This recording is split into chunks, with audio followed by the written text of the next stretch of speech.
Yeah, and just young bodybuilders dropping dead. It's like, whoa, like I am on that same track. What's stopping me from suffering the same fate, right? So that anxiety was constant, because I knew I was pushing my limits with PEDs, with nutrition, with training. I had that constant fear, like, what if I have a heart attack? What if I just wake up one day dead? Well, don't wake up at all.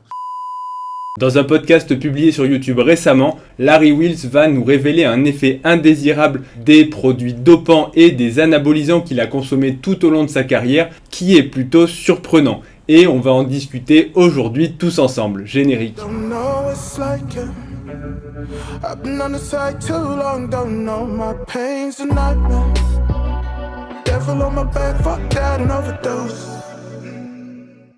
Les produits dopants qui vont être utilisés dans le sport et plus précisément dans le milieu de la musculation, que ce soit les stéroïdes anabolisants, les hormones de croissance, l'insuline ou les stimulants ou encore les brûleurs de graisse, tous vont s'accompagner de problèmes de santé. Et même si des personnes vont vous faire croire que l'on peut faire les choses correctement et n'avoir pas d'effet indésirable, notamment ces personnes vont vous dire qu'il faut utiliser les bonnes molécules, des dosages qui vont être faibles, d'avoir des contrôles et des suivis médicaux réguliers. En réalité, toutes ces molécules vont s'accompagner d'effets indésirables qui vont être plus ou moins importants, effectivement selon les molécules, selon les doses, selon les associations que vous allez en faire, selon la durée d'utilisation. Et parmi ces effets indésirables, on voit régulièrement les conséquences avec des athlètes qui vont mourir très jeunes, que ce soit de problèmes cardiaques, de problèmes au niveau artériel,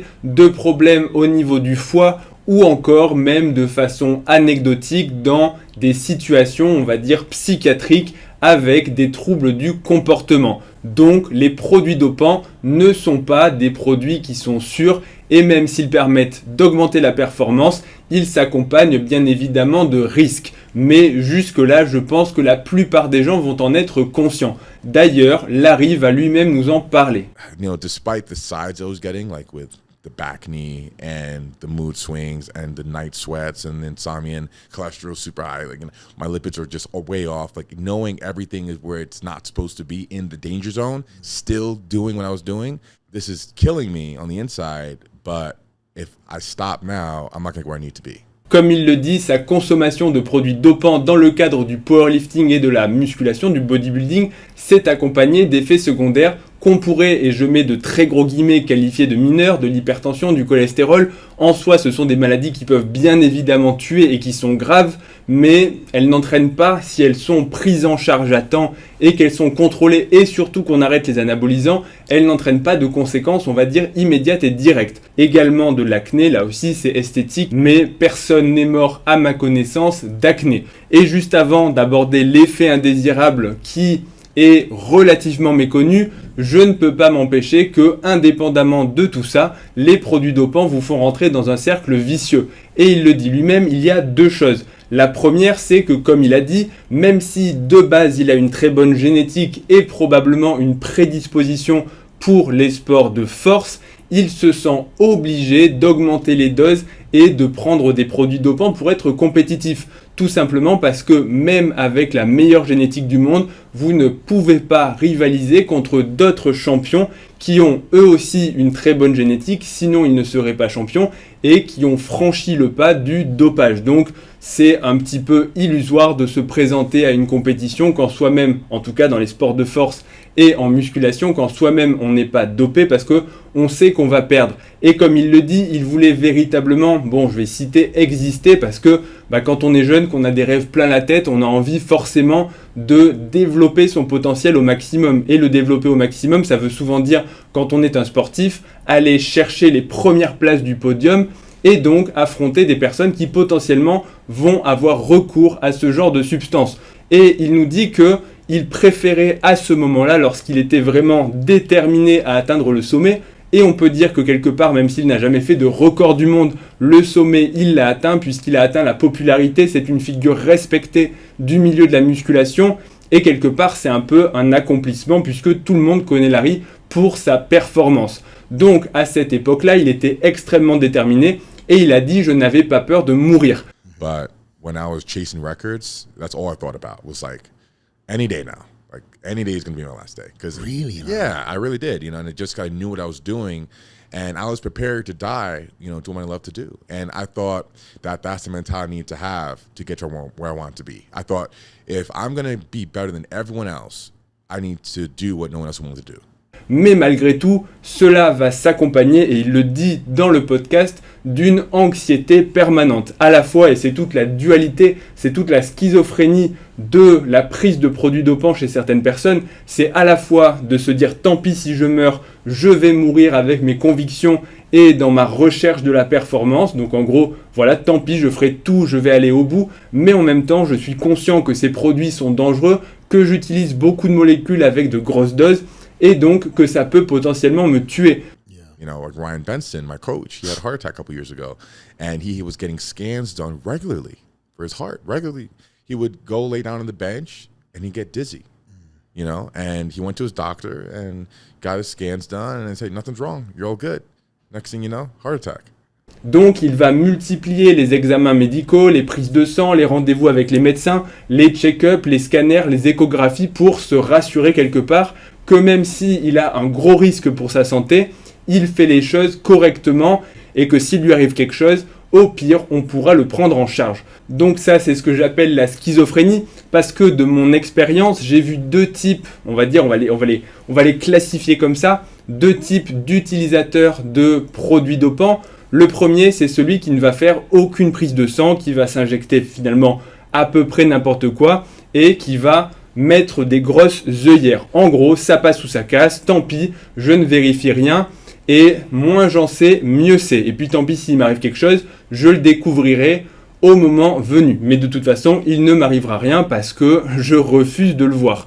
Bon, comme on dit, la peur n'évite pas le danger, mais en gros, c'est la situation extrémiste du « je ne fais aucun contrôle », alors qu'à l'opposé, il y a des gens qui sont, je ne vais pas dire hypochondriaques, mais qui sont conscients des risques et qui sont quand même très stressés pour leur santé, mais malgré tout, ils utilisent quand même des produits dopants avec cette anxiété permanente de se dire qu'ils savent qu'ils s'injectent du poison quelque part, un poison qui est nécessaire pour leur ambition, pour leur objectif, mais que finalement, ils sont en train de se tuer à petit feu.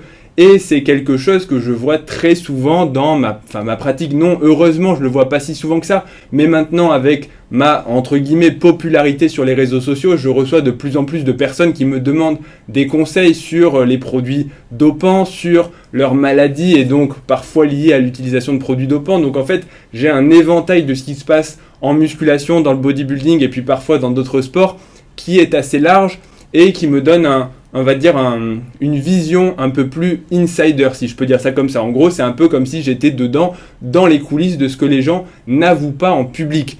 Et parfois, ça donne lieu à des situations qui sont cocasses. Je me rappelle d'une personne qui s'injectait en gros un peu tout et n'importe quoi, qui avait un petit souci de santé au niveau cardiaque. Je lui avais prescrit des médicaments en plus de lui dire bon maintenant les produits dopants c'est fini. Et à chaque molécule que je lui prescrivais, donc des médicaments, il me disait ah non mais attends ça c'est quoi son mode d'action parce que j'ai lu que ça pouvait être dangereux. Et là, je me disais, mais attends, on marche sur la tête. Le mec s'injecte depuis 10 ans des produits qui proviennent de laboratoires clandestins fabriqués dans une baignoire. Et là, on lui donne des produits de grade pharmaceutique parce qu'il a une maladie cardiaque. Et il est en train de se dire, non, mais attention, c'est du poison. Enfin, je me dis, des fois, on marche sur la tête. Donc, comme quoi, des fois, l'esprit humain peut être un petit peu bizarre. Donc, allez, là, je suis en train de divaguer, même si on pourrait parler pendant très longtemps là-dessus. Mais je vais revenir à Larry Wheels. Donc, Larry, après avoir atteint le sommet de sa discipline, il s'est dit que finalement, s'il voulait quand même vivre vieux, avoir des enfants et puis être en bonne santé, il fallait qu'il arrête les produits dopants. Sinon, clairement, il allait mourir et mourir probablement plus jeune que prévu. Mais malgré son arrêt des produits dopants, bien que ce ne soit pas un arrêt total, je vais le préciser, il prend quand même de la TRT, donc de la Testosterone Replacement Therapy. Ça veut dire en gros que s'il arrête complètement les produits dopants, après avoir pris les doses qu'il a pris, son système gonadotrope, c'est-à-dire sa production naturelle de testostérone, elle est quasiment à zéro. Donc en gros, s'il arrête les produits, il n'aura plus de testostérone et il va avoir une voix qui ne sera plus vraiment virile, il va avoir les seins qui vont pousser. Bref, vous aurez compris, il va se féminiser.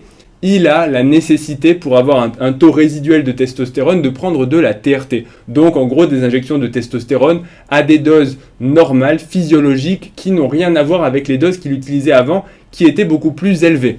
Mais malgré cela, il dit que, en gros, et c'est ça l'effet indésirable qu'il y a, c'est qu'il a en permanence des crises d'angoisse parce qu'il pense qu'il va mourir. Son corps lui envoie des signaux qui sont là où on pourrait dire bénins pour un homme de 30 ans, sauf que lui, comme il sait qu'il a un risque et qu'en plus il a vu plusieurs de ses amis, notamment, et il parle de Joe Statix, qui est mort à l'âge de 30 ans d'une rupture d'anévrisme, en lien ou non avec les produits dopants. En tout cas, très clairement, les produits dopants n'ont pas aidé, donc il se dit finalement ça peut être moi le prochain, même si j'ai arrêté les produits dopants. Parce que c'est ce qu'il dit, Joe Statix, il avait certes utilisé des produits dopants, mais ça faisait 1 an ou 2 qu'il ne prenait plus que de la TRT, donc en gros des doses de testostérone qui sont censées être physiologiques. Donc ça veut dire quoi? Ça veut dire que même quand tu arrêtes, si tu en as pris beaucoup, tes organes ont pu être fragilisés et que si tu as un risque, que ce soit un risque génétique, une maladie X ou Y qui peut se déclarer de façon prématurée à cause des produits dopants,